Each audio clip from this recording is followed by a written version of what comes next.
નમસ્કાર વિદ્યાર્થી મિત્રો, આગળના ક્વેશ્ચનમાં આપણે જોઈએ. તમને અહીંયા એવું કીધું છે,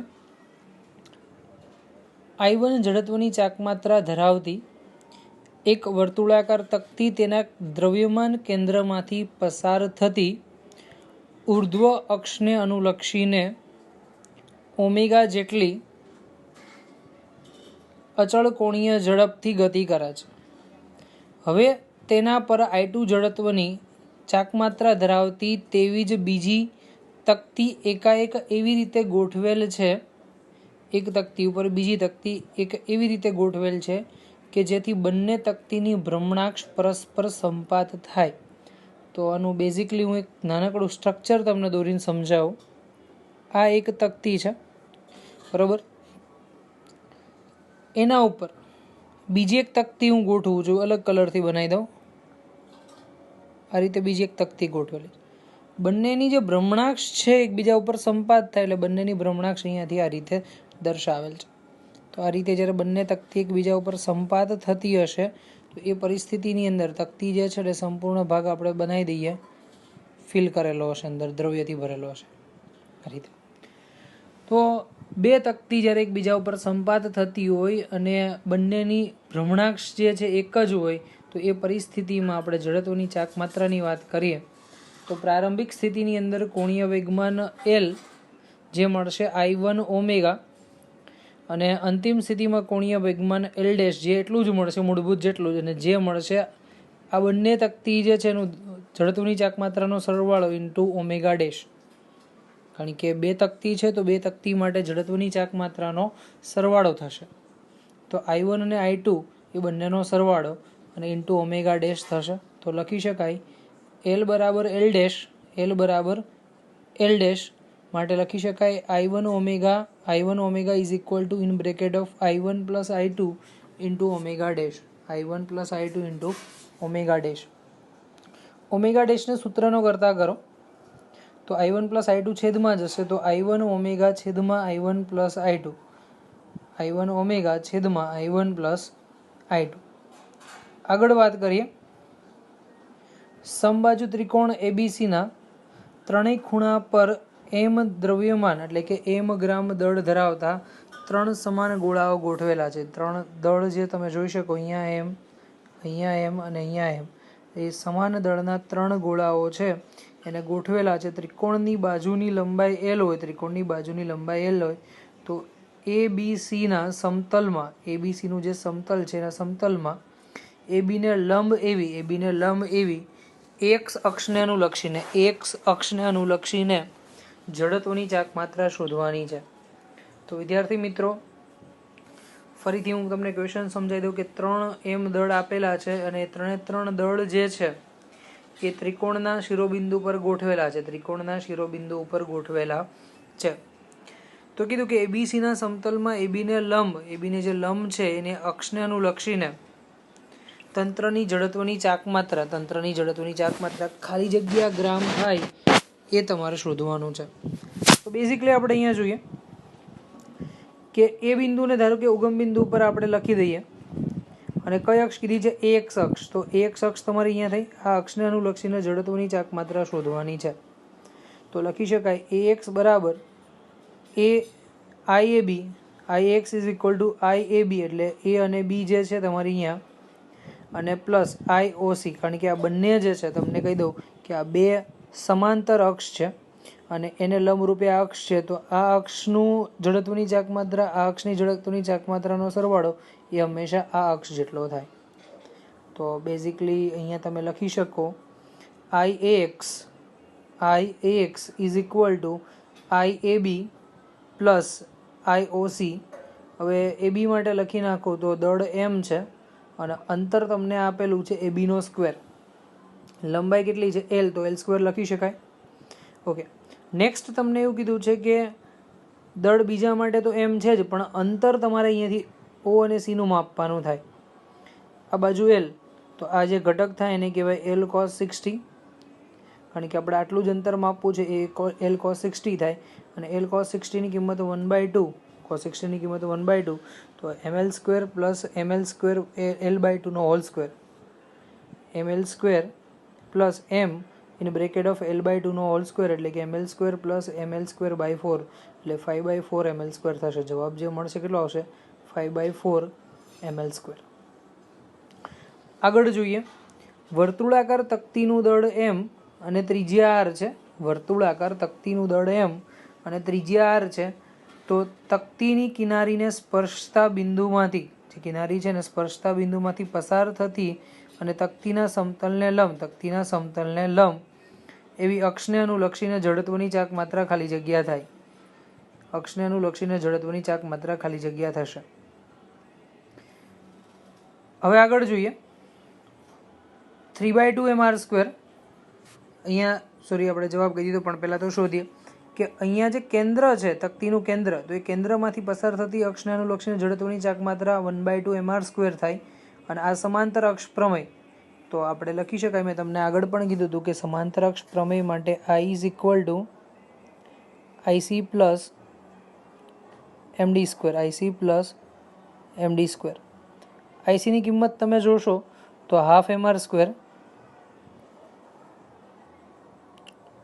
MD² છે, ડીની જે કિંમત તમને મળશે એ કેટલી આવશે? r જેટલી, તો mr² પ્લસ 1/2 mr² એટલે કે 3/2 mr² થશે. આગળ જોઈએ,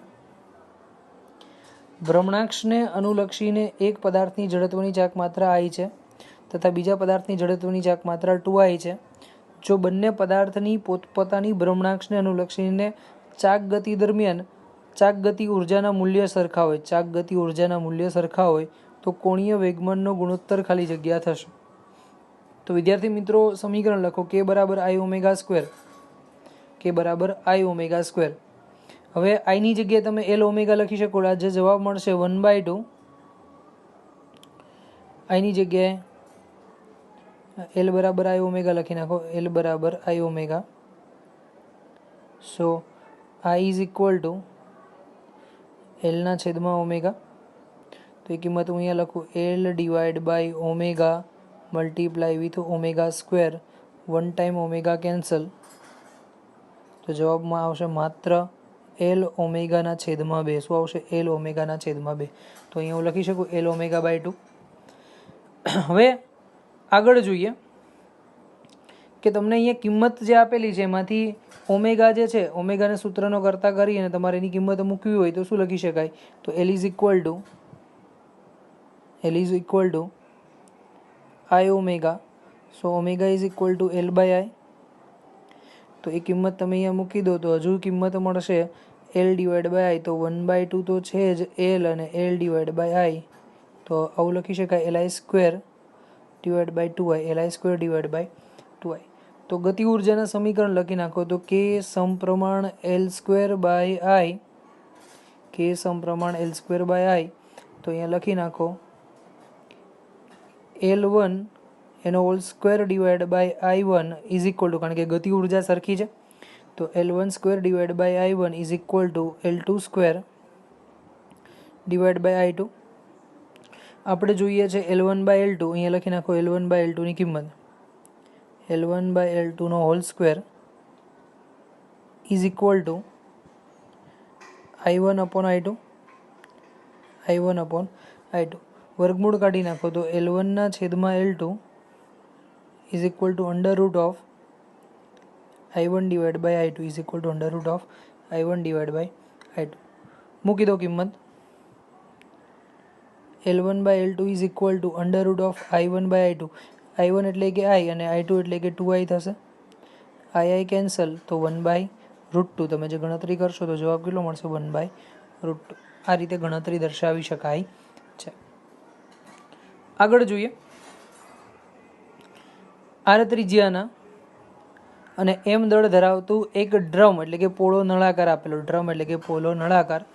યાદ રાખજો, ક્યારેય પણ તમને પોલો નળાકાર ના લખ્યો અને ડ્રમ જ લખ્યું હોય તો તમે જોઈ શકો તમારા ઘરે જે ડ્રમ હોય એ કેવું હશે? નળાકાર ટાઈપનું જ હશે. તો એ થીટા ખૂણા ધરાવતી ઢાળવાળી સપાટી ઉપર સરકે છે. સરક્યા સિવાય ગબડે, માય મિસ્ટેક. તો નળાકારની સપાટી તથા ઢાળની સપાટી વચ્ચેનું ઘર્ષણ બળ ખાલી જગ્યા હશે. તો નળાકારની સપાટી અને એની ઘર્ષણ બળ જે છે એ શું કરશે? તો તમને કીધું કે ઉષ્મા સ્વરૂપે ઉર્જાનો વ્યય કરે, નળાકારની ચાક ગતિમાં ઘટાડો કરે, પછી નળાકારની ચાક ગતિને રેખીય ગતિમાં ઘટાડો કરે, અને નળાકારની રેખીય સ્થાનાંતરિત ગતિ ઉર્જાને ચાક ગતિમાં ફેરવે છે. રેખીય સ્થાનાંતરિત ગતિ છે એને ચાક ગતિમાં ફેરવે છે. આ અલગ અલગ તમને ઓપ્શન આપેલા છે. તો અહીંયા જોઈએ,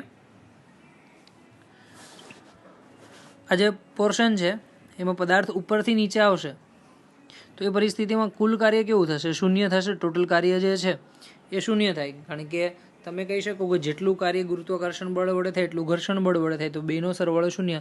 તો ડબલ્યુ સ્થાનાંતરિત ગતિ પ્લસ ડબલ્યુ ચાક ગતિ ઇઝ ઇક્વલ ટુ 0, એટલે કે ડેલ્ટા કે સ્થાનાંતરિત ગતિ મતલબ કાર્ય બરાબર શું લખી શકાય? ગતિ ઉર્જાનો ફેરફાર ડેલ્ટા કે સ્થાનાંતરિત ગતિ અને પ્લસ ડેલ્ટા કે ચાક ગતિ. તો મતલબ કહી શકાય કે સ્થાનાંતરિત ગતિ બરાબર માઇનસ ડેલ્ટા કે ચાક ગતિ. તો એમ કહી શકાય કે નળાકારની રેખીય સ્થાનાંતરિત ગતિ ઉર્જાને ચાક ગતિમાં રૂપાંતરિત કરે છે.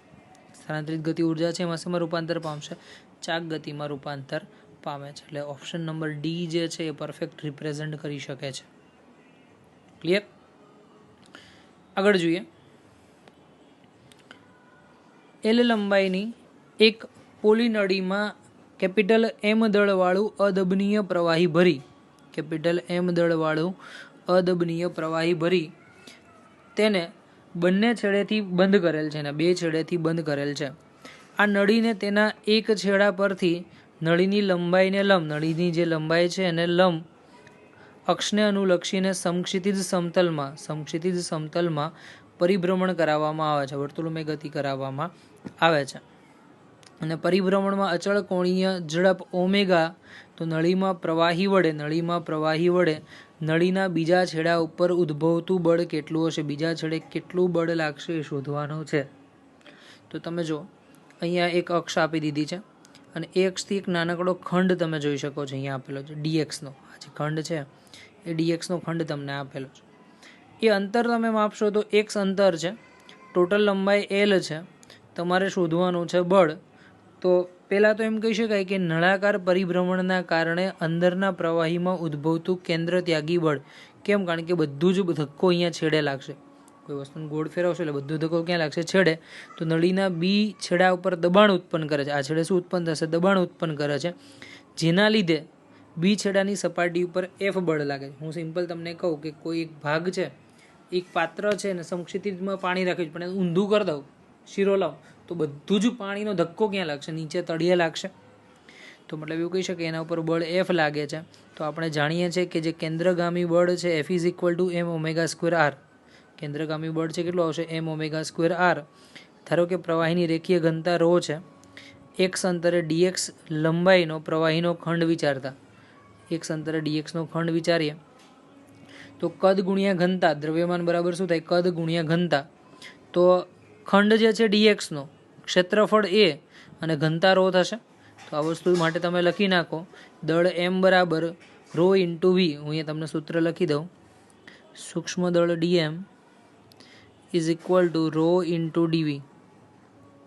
ડીવીની જગ્યાએ લખી શકાય ક્ષેત્રફળ એ ફિક્સ, પણ અંતર જે છે કેટલું આવશે? ડીએક્સ. તો લખી શકાય એ ડીએક્સ ઇન્ટુ રો. તો ડીએક્સ ખંડની અંદર કેન્દ્રગામી બળ લાગે તો કેન્દ્રગામી બળ એમ ઓમેગા સ્ક્વેર એક્સ લખી શકાય. એમની જગ્યાએ તમારી પાસે કિંમત છે મૂકી દો. કેટલી કિંમત મળશે? ડીએમ ઓમેગા સ્ક્વેર એક્સ અને ડીએમની કિંમત rho A DX into omega square X. હવે ચાલો આનું સંકલન કરીએ એટલે તમને શું મળી જશે? પરિણામી બળ. તો રો એ અને ઓમેગા સ્ક્વેર અચળ બાર, સંકલનની અંદર એક્સ ઇન્ટુ ડીએક્સનું સંકલન, એક્સ ઇન્ટુ ડીએક્સનું સંકલન 0થી લઈ અને ક્યાં સુધી? તો લંબાઈ એલ સુધી, કારણ કે એક્સથી ચાલુ કરો અને એલ લંબાઈ સુધી થશે. તો રો એ ઓમેગા સ્ક્વેર એક્સ ઇન્ટુ ડીએક્સનું સંકલન એટલે એલ સ્ક્વેર બાય 2. ચલો હવે આને હું અહીંયા લખી દઉં છું રો એ એલ, કારણ કે એલ સ્ક્વેર છે એટલે 2 વખત એલ લખાય, એલ ઇન્ટુ ઓમેગા સ્ક્વેર છેદમાં 2. આ રો એ એલ એટલે કે દળ કુલ કહેવાય, એલ એટલે કદ અને રો એટલે કે ઘનતા, તો એને કહેવાય દળ એમ, કેપિટલ એમ ઇન્ટુ 1 વખત એલ ઇન્ટુ ઓમેગા સ્ક્વેર છેદમાં 2. તો એમ એલ ઓમેગા સ્ક્વેર છેદમાં 2. આ તમારો જવાબ.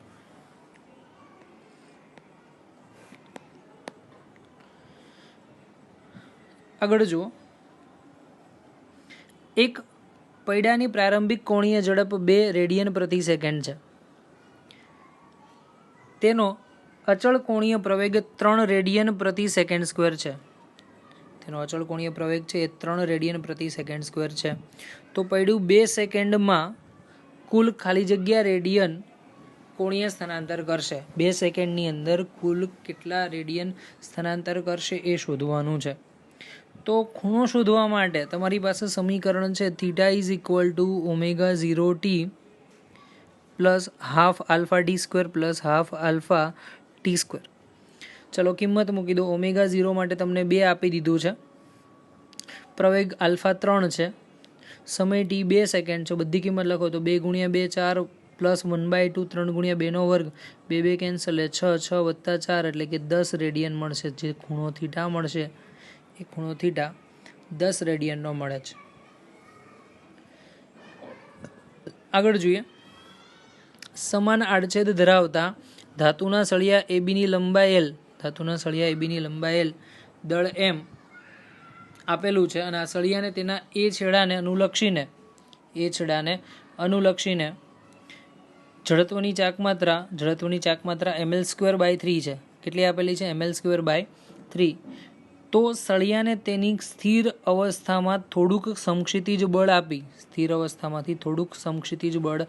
આપી ચાક ગતિ કરાવતા તેનો પ્રારંભિક કોણીય પ્રવેગ કેટલો હશે એ શોધવાનું છે. જોઈએ અહીંયા. તો પ્રારંભિક કોણીય પ્રવેગ શોધવા માટે પહેલાં તો તમને એવું કીધું છે કે સળિયાનું આઈ આપી દીધું છે. જડત્વની ચાકમાત્રા ml²/3 છે, ml²/3. તો અહીંયા એવું કહીશું કે સળિયાનું વજન બળ સળિયામાં ટોર્ક ઉત્પન્ન કરે છે. એનું જે વજન બળ છે એના કારણે શું થશે? ટોર્ક ઉત્પન્ન થશે. તો torque tau is equal two mg into L/2. તો mg L/2 is equal two I alpha. તો આઈની કિંમત તમે મૂકી દો ml²/3 ઇન્ટુ આલ્ફા. જે કેન્સલ થતું એ કેન્સલ કરો. m ગયા, L એક વખત ગયો તો વધ્યું શું? તો g/2 અહીંયા શું આવશે? g/2 ઇઝ ઇક્વલ ટુ અહીંયા શું આવશે? L આલ્ફા છેદમાં 3. તો આલ્ફાના સૂત્રનો કરતા કરી નાખો તો 3 ઉપર તો 3g છેદમાં 2l. તો તમે જોઈ શકો કે આલ્ફાની જે કિંમત મળે છે કેટલું આવશે? 3g/2l. સિમ્પલ સમીકરણ છે કે ટોર્કનું સૂત્ર તમારે લખવું હોય તો વજન બળ ગુણ્યા એનું લંબ અંતર. તો વજન બળ નીચે લાગે છે, લંબ અંતર અહીંયાથી આટલું, તો ટોર્ક તો લાગવાનું જ છે, કારણ કે હંમેશા જે સ્થાન સદિશ છે એને લંબ રૂપે બળ લાગવું જોઈએ. હવે અહીંયા જો કેપિટલ M દળ ધરાવતો એક કણ આકૃતિમાં દર્શાવ્યા મુજબ XY સમતલમાં v જેટલા અચળ વેગથી સુરેખા AB પર ગતિ કરે છે. હવે જો ઉગમ બિંદુ O ને અનુલક્ષીને A અને B ના સ્થાને કણના કોણીય વેગમાનો L1 અને LB છે, LA અને LB હોય તો એ બંનેના મૂલ્ય કેટલા હશે? તો તમે જોઈ શકો કે એ સ્થાને કોણીય વેગમાન લખીએ તો LA ઇઝ ઇક્વલ ટુ વેગમાન PA ઇન્ટુ અંતર, તો લંબ અંતર D જ થવાનું છે. તો PA અને PB તો સરખા જ છે. LB માટે લખી નાખો તો PB ઇન્ટુ D, કારણ કે લંબ અંતર બી એટલું છે. PA અને PB એક જ દિશાના વેગમાન હોવાથી એમ કહી શકાય કે PA બરાબર PB માટે LA બરાબર LB. તો યાદ રાખજો કે જ્યારે કોઈ પણ વેગમાનની કાર્યરેખા જે છે, કાર્યરેખાની અંદર હું ધારો કે અહીંયા ગમે એટલા બિંદુ લઉં, અહીંયા A લઉં, અહીંયા B લઉં, અહીંયા C લઉં, અહીંયા D લઉં, E લઉં કે F લઉં, જેટલા બી બિંદુ લઉં, આ બધા જ માટે કોણીય વેગમાન હંમેશા સરખું મળે છે. યાદ રાખજો, જેટલા પણ બિંદુ લેવામાં આવે બધા જ માટે કોણીય વેગમાન અચળ રહેવામાં આવે છે. અને આવું ત્યારે જ શક્ય બને કે બધા જ બિંદુ જે છે એ રેખીય વેગમાનની કાર્યકારી રેખા પર હોવા જોઈએ. એમ કહી શકાય કે રેખીય વેગમાનની કાર્યકારી રેખા પરના દરેક બિંદુ માટે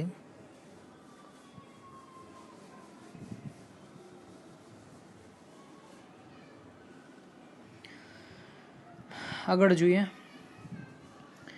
સમાન દળ અને ત્રિજ્યા ધરાવતી વર્તુળાકાર તકતી તથા રિંગ તમને આપેલા છે. તકતી અને રિંગ બે આપેલા છે. દળ પણ સમાન છે અને ત્રિજ્યા પણ સરખી છે. તો મધ્યસ્થ અક્ષને અનુલક્ષીને તકતી અને રિંગની ચક્રાવર્તનની ત્રિજ્યાનો ગુણોત્તર શોધવાનો છે.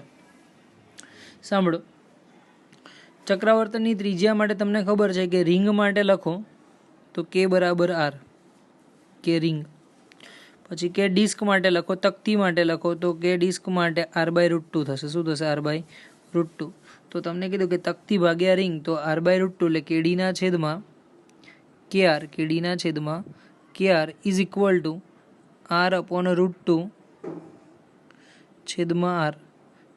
r cancel, 1/√2. કેટલો જવાબ આવશે? 1/√2. આગળ જોઈએ, આ ક્વેશ્ચન ખૂબ જ ઇમ્પોર્ટન્સ છે, ધ્યાન રાખજો. આ ટાઈપના ક્વેશ્ચન તમને કોમ્પ્લિકેટેડ લેવલ પર પૂછાય છે. સહેલા તો પૂછાય જ છે, પણ કોમ્પ્લિકેશન વધારવું હોય તો આવા ક્વેશ્ચન તમને પૂછી શકે છે. તો કીધું કે સમાન આડછેદનું ક્ષેત્રફળ ધરાવતો m દળ અને l લંબાઈનો એક પાતળો સળિયો આ અરીસાને મધ્યબિંદુથી કાટખૂણે વાળવામાં આવેલ છે. તમે જોઈ શકો છો. તો મધ્યબિંદુમાંથી પસાર થતી અને સળિયાના બંને ભાગોને સમાવતા સમતલને લંબ અક્ષને અનુલક્ષીને જડત્વની ચાકમાત્રા ખાલી જગ્યા થશે. તો અહીંયા એવું કહી શકાય, કાટખૂણે તમે વાળી દો તો આનું દળ જે છે અડધા ભાગ પડશે, એટલે આનું દળ કેટલું થશે? m/2. વ્યવસ્થિત લખી દો. આનું દળ કેટલું થશે? m/2. નીચેનાનું દળ વાત કરો તો એ પણ કેટલું થશે? m/2. તો બંનેના દળ સરખા છે, બંનેની લંબાઈ સરખી છે. તો તમને એવું કીધું છે કે કુલ જડત્વની ચાકમાત્રા I ઇઝ ઇક્વલ ટુ સળિયાના બંને ભાગની જડત્વની ચાકમાત્રા. જે પણ ભાગ છે એ બંનેની જડત્વની ચાકમાત્રા તમારે શોધવાની થાય. તો કોઈ પણ એક છેડેથી જડત્વની ચાકમાત્રા માપશો તો સમીકરણ શું થાય? 1/3 જે સમીકરણ મળતું હતું કેટલું આવતું હતું? 1/3 ml². તો લખી નાખો અહીંયા આ છેડા માટે 1/3 દળ m/2 અને આનું જે મધ્ય ભાગનું જે અંતર છે, ટોટલ અંતર કેટલું આવશે? l/2². કારણ કે અંતર તમને કીધું સળિયાનું જે લંબાઈ હોય તો l/2². આના માટે લખો 1/3 m/2 × l/2². જો આ બંને સળિયાની તમને કુલ લંબાઈ l લીધી હોત અને આનું દળ m લીધું હોત, આનું દળ બી m લીધું હોત, તો તમે લખી શકત 1/3 ml² પ્લસ 1/3 ml². આવું તમે દર્શાવી શકો છો. પણ એ કન્ડિશન તમને આપેલી નથી, એટલે એ કન્ડિશનમાં તમારે કોઈ પ્રોબ્લેમ નથી. બીજી વસ્તુ કે તમે ઘણા છે ને આ આકૃતિને એવું જોઈએ કે ઉપરનો છેડો આમ ઉપર રહે ને આ નીચે છે. વિદ્યાર્થી મિત્રો, એવું નથી. આ એક શિરોલંબ અક્ષ છે અને શિરોલંબ અક્ષની અંદર આ માની લો કે x અક્ષ છે. તો તમે વિચાર કરી શકો કે x અક્ષ સાથે આ બાજુ કંઈક ખૂણે અને આગળની બાજુ કંઈક ખૂણે, બરાબર? એટલે બંને x અક્ષમાં જ છે, બરાબર? એ ક્યારેય પણ ઉપર નીચે નથી, બંને x અક્ષની અંદર જ તમે દર્શાવેલા છે. તો એ જે જવાબ તમને મળશે તો એ જવાબ બે વખત હોય તો 2/3 m/2 l/2². તો અહીંયા લખી શકાય 2/3 m/2 અને l²/4. 2 કેન્સલ, એટલે ml²/12. કેટલો જવાબ આવશે? ml²/12. તો મતલબ કે બે આખો સળિયો છે ને 90ના ખૂણે વાળી દો એટલે એનું કેન્દ્ર જ થયું, વચ્ચેનું કેન્દ્ર. તો એના માટે જડત્વની ચાક માત્ર કેન્દ્ર માટે મળે એટલી જ મળે છે, એમાં કોઈ ફરક પડતો નથી. ક્લિયર? ઓકે, આગળ જોઈએ. કેપિટલ M દળ અને R ત્રિજ્યા ધરાવતી એક પાતળી ગોળાકાર રિંગ સંક્ષિપ્ત સમતલમાં મધ્યસ્થ ઉર્ધ્વ અક્ષને અનુલક્ષીને ઓમેગા જેટલી કોણીય ઝડપથી પરિભ્રમણ કરે છે. હવે સ્મોલ m દળ ધરાવતા બે પદાર્થને હળવેથી રિંગના પરિઘ પર મૂકવામાં આવે છે. તો આગળ જે કીધું હતું એ પ્રમાણે જ. તો તો એનો કોણીય વેગ કેટલો થાય શોધવાનું. તો શરૂઆતમાં લખી નાખો આઈ ઓમેગા અને અંતિમ લખી નાખો 9 જે છે એના માટે લખી નાખો તો આઈ ડેશ ઓમેગા ડેશ. આપણે આઈ ડેશ શોધવાનો છે તો omega dash is equal to I ઓમેગાના છેદમાં આઈ ડેશ. ચલો આઈની કિંમત તમે કેન્દ્ર માટે છે તો કેન્દ્ર માટે આવશે mr સ્ક્વેર. કેપિટલ એમ દળ છે તો capital M into R square. ત્રિજ્યા કેપિટલ આર છે તો આર સ્ક્વેર ઇન્ટુ ઓમેગા છેદમાં લંબ અક્ષ પ્રમેય આના માટે નાના માટે તો આઈસી પ્લસ 2md સ્ક્વેર. તો આઈસીની કિંમત તમને લખી શકાય mr square plus 2 small M R square divide by કંઈ જ નહીં, મતલબ કે આ તમને ઓમેગા ડેશ મળી ગયો. આર સ્ક્વેર કોમન અને કેન્સલ એટલે જવાબ આવશે કેપિટલ એમ ઓમેગા છેદમાં કેપિટલ એમ વત્તા 2m. આગળનો દાખલો પૂછાયો ને એના જેવું જ છે. એટલે તમે જોઈ શકો છો કે વેગમાન સંરક્ષણના નિયમ ઉપરથી ઘણા દાખલા પૂછાઈ શકે છે. એનું કેલ્ક્યુલેશન કેવી રીતે કરવું એ પણ તમને અહીંયા દર્શાવેલું છે, એટલે કોઈ બહુ લોડ લેવાની જરૂર નથી. આગળ જોઈએ, આર સ્થાન સદિશ ધરાવતા કણ પર લાગતું બળ એફ અને ટાઉ એ ઉગમ બિંદુને અનુલક્ષીને ટોર્ક હોય તો નીચેનામાંથી કયું સ્ટેટમેન્ટ છે? તો તમને એવું કીધું કે આર સ્થાન સદિશ ધરાવતા કણ ઉપર લાગતું બળ એફ છે, બરોબર. ટાવ એ ઉગમ બિંદુને અનુલક્ષીને ટોર્ક છે. ટાવ એ ઉગમ બિંદુને અનુલક્ષીને ટોર્ક છે. તો હું તમને એવું કહી શકું કે જો આર અને એફ એક જ સમતલમાં હોય, જે દિશામાં આર છે એ જ દિશામાં એફ છે, બંને એક જ દિશામાં હોય, તો ટાઉનો આરનો તથા એફને સમાવતા સમતલને લંબ ઘટક હોય તે માટે ટાઉનો આર તથા એફનો ડોટ પ્રોડક્ટ હંમેશા શૂન્ય મળે છે. સિમ્પલ તમને કહી દઉં કે તમે જોઈ શકો આર અને એફ એક સમતલમાં છે. આર સમાંતર હું એમ કહું કે એક સમતલની અંદર છે તો આર અને એફ એક જ દિશામાં લઈ લો એક સમતલની અંદર. ઓકે, તો ટોર્કનો ઘટક તમારે દર્શાવવો હોય તો torque tau is equal to શું લખી શકાય? Torque tau is equal to R cross F લખાય. R cross F. તો મતલબ કે ટોર્ક હંમેશા આ બંનેને લંબ રૂપે હોવું જોઈએ. ટોર્ક આ બંનેને કેવું હોવું જોઈએ? લંબ રૂપે હોવું જોઈએ. તો ટોર્ક એમ અહીં એક સ્ટેટમેન્ટમાં જ લખી દઉં કે હંમેશા ટોર્ક આર અને એફથી બનતા સમતલને લંબ રૂપે હોય. તો તમને એક આઈડિયા મળી ગયો કે એ લંબ રૂપે છે. તો એમ કહી શકાય કે tau perpendicular R perpendicular F, મતલબ કે એફને પણ લંબ રૂપે છે. તો તમને ખબર છે કે લંબ માટે ડોટ પ્રોડક્ટ cos 90 ની કિંમત હંમેશા કેટલી મળે? શૂન્ય મળશે.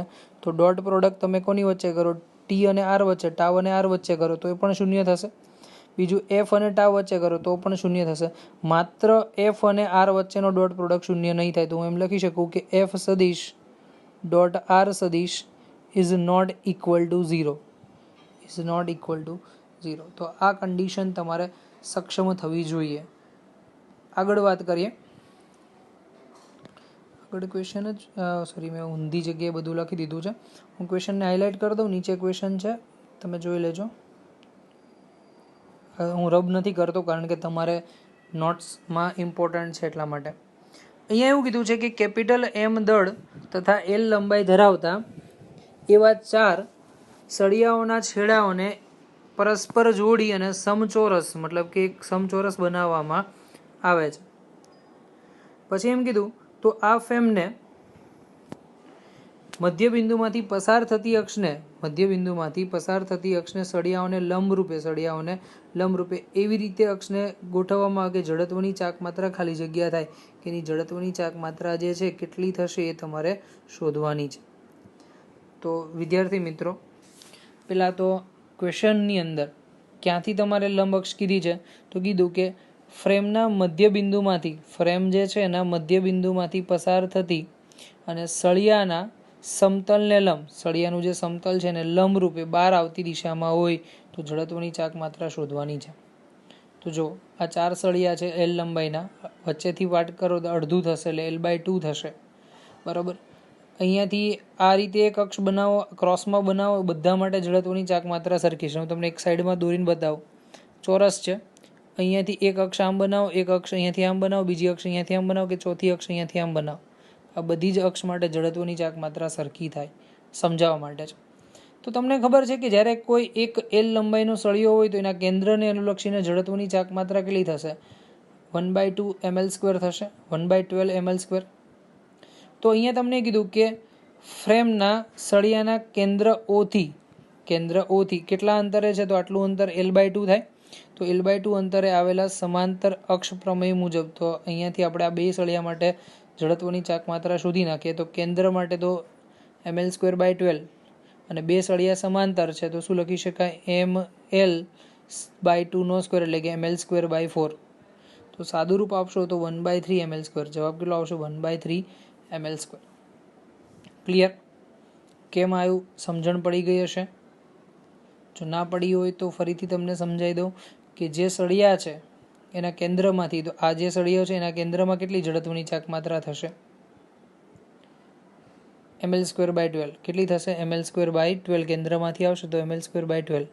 હવે આ બંને સળિયામાંથી આ સળિયો જે છે કંઈક ચોક્કસ અંતર આવેલો છે, એ ચોક્કસ અંતર એટલે L/2 છે, એટલે સમાંતર અક્ષ પ્રમેય થયો. કયો પ્રમેય થશે? સમાંતર અક્ષ પ્રમેય. તો તમે અત્યારે એક સળિયા માટે તમે માપો છો તો કેટલી થશે? તો આ બે માટે તો તમારી 2 થશે, એટલે કે લખી શકાય ml²/12. ml²/12 એવા બે સળિયા એટલે ગુણ્યા 2, પ્લસ આ બંને સળિયા માટે વાત કરો, આ બંને સળિયા માટે તો એ કેટલી થતી હતી? તો એના માટે લખી નાખો 2. અને કયું સૂત્ર હતું? m અંતર L/2, તો L/2².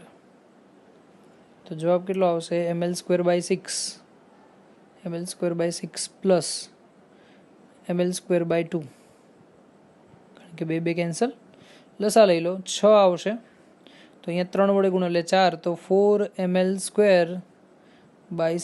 કેટલો આવશે? 4 ml²/6. તો 2 વડે ગુણી નાખો તો 2 ml²/3 આવો જવાબ મળશે.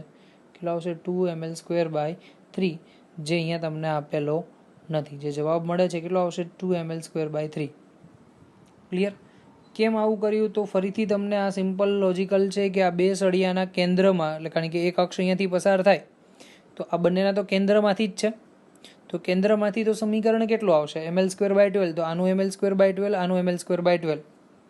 હવે આ સળિયા બેનું માપવાનું થશે, તો એ બંને સળિયા માટેનું અંતર કેટલું થશે? તો અહીંયાથી આટલું અંતર, તો m × L/2², m × L/2². તો એવા બે, તો 2ml/2². એટલે શું થશે? ml²/4, બે કેન્સલ એટલે ml²/2 અને આ ml²/6. બેનો સરવાળો કરશો એટલે જવાબ જે મળશે એ જવાબ તમને મળે છે 2/3 ml². કેટલો આવશે? 2/3 ml², જે તમને ઓપ્શનમાં આપેલું છે, જે અહીંયા ખોટો આન્સર સિલેક્ટ કરેલો છે. ઓકે, લાસ્ટ ક્વેશ્ચનની ચર્ચા કરીએ. 1 કિલોગ્રામ અને 3 કિલોગ્રામ દળ ધરાવતા બે સળિયાઓને અનુક્રમે I2j અને k કેપ વડે દર્શાવેલું છે. -3i, -2k, 2j અને +k કેપ હોય તો બંને પદાર્થો વડે બનતા તંત્રના દ્રવ્યમાન કેન્દ્રનો સદિશ શોધવાનો છે. તો RCM = m1r1, RCM = m1r1 + m2r2 upon m1 + m2 upon m1 + m2 છેદમાં આ જે કિંમત છે બધી મૂકી દો. RCM m નો m1 નું દળ જો 1 છે તો 1 કૌંસમાં 2, 1, 2 અને 1, i ની અંદર 1, j ની અંદર 2 અને k ની અંદર 1, +3 કૌંસમાં -3, -2 અને +k છેદમાં 1 + 3. સાદું રૂપ આપો તો x નો સરવાળો x સાથે અને y નો સરવાળો y સાથે. તો i અને -9 એટલે -8 થાય, 2 અને -6 તો 2 - 6 એટલે -4 થાય, અને k અને k એટલે કે કેટલા થશે? k અને 3k 4k. તો અહીંયા 4k થઈ ગયા, અને છેદમાં 4, તો બધા 4 વડે ભાગી નાખો એટલે -2i -j કેપ અને +k કેપ. કેટલો આવશે? -2i કેપ -j કેપ અને +k કેપ. આ તમારો જવાબ. તો વિદ્યાર્થી મિત્રો, આજે આટલું રાખીએ. Wish you all the best, good luck, have a nice day.